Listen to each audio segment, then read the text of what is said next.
Urea కోసం ఉదయం నుంచి పడిగాపులు కాస్తూ రైతుల అవస్థలు. హన్మకొండ జిల్లా పరకల వ్యవసాయ మార్కెట్లో యూరియా కోసం చెప్పులను క్యూలైన్లో పెట్టి రైతులు, మహిళా రైతులు అవస్థలు.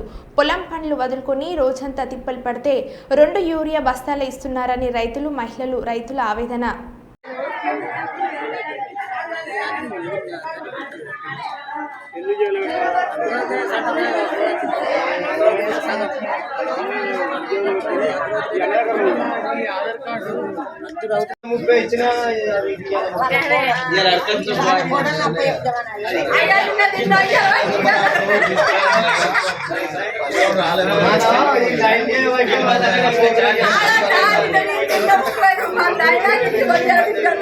పది రోజులు అయితే తిరగబట్టి మేము మధ్యతరగతి మనుషులు, మాకు పిండి బత్తాలు లేక ఇబ్బంది అవుతుంది.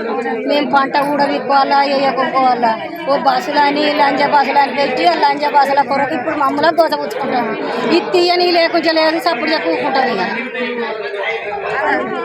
ఇప్పుడు ఇచ్చిందా మరి కూపన్? ఇప్పుడు ఎక్కడ ఇంకేడా ఇయ్యలేదు. మళ్ళీ తిరిగిపోవడం అవుతుంది. మొన్న పొద్దున్న పోయిన 4 రోజుల కింద తిరిగిపోయినాం. అప్పుడు లేదు, ఇప్పుడు లేదు. ఇక వీళ్ళు చేయబట్టి ఇక జనాలు ఏం చెప్తారో సీరియల్ కానీ పెట్టి ఇక్కడ చెరుపు కానీ పెట్టి ఆడబెట్టి ఈడబెట్టి ఇస్తామని పెట్టి ఇట్లా చెప్తారు. జనాలను ఏం చెప్తారు, బస్సులు అని ఇచ్చటం కానీ ఇదని అదని. 4 రోజులు పిండి బస్తాలకు రాబట్టి గ్రామంలో ఒక్క పిండి బస్తా దొరుకుతలేదు. మాకు ఇన్ని రోజులు స్టేషన్లో ఉన్నప్పుడు మాకు ఈ బస్తాలకు తెలియదు, లైన్కు లేవు. ఇక ఇట్లా ఆయన గెలిచి ఇంకా ఆడోళ్ళకు ఇట్లా బోస పుచ్చుకుంటాడు. ఏమన్నంటే బస్సులు పిరిబడ బస్సులు పావడ పెడితేంది పెట్టకుంటే, ఆ బస్సులు పెడితేంది పెట్టకుంటే 3 పైసలు 3 రూపాయల బస్సు 3 రూపాయల బస్సు కిరాయికి నువ్వు రోజు 1 కోటి రూపాయలు పడగొట్టి రైతులకు 2 లక్షల మాఫీ అన్నావు. 2 లక్షల మాఫీ చేయలేదు. ఇక నేను ఇంత రాజ్యం వెళ్తానని నువ్వు రాజ్యం వెళ్తాను, రాజ్యం వెళ్తాను కచ్చి రైతులకు ముంచుతాను.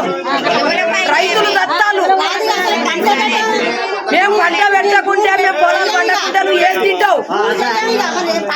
నువ్వు ఎక్కడికి తింటావు? నువ్వు రైతులకు ఏం పెడతావు? మేము అర్ర కష్టపడతాను, మన్ను బుక్కి మన్ను కప్పుతాను. నీకేమో మన్ను బుక్కి మన్ను కక్కుతాను, ఎండలు ఏడుతాను, వానలు కడతాను, పిల్లలు చెల్లలు ఏడుతాను.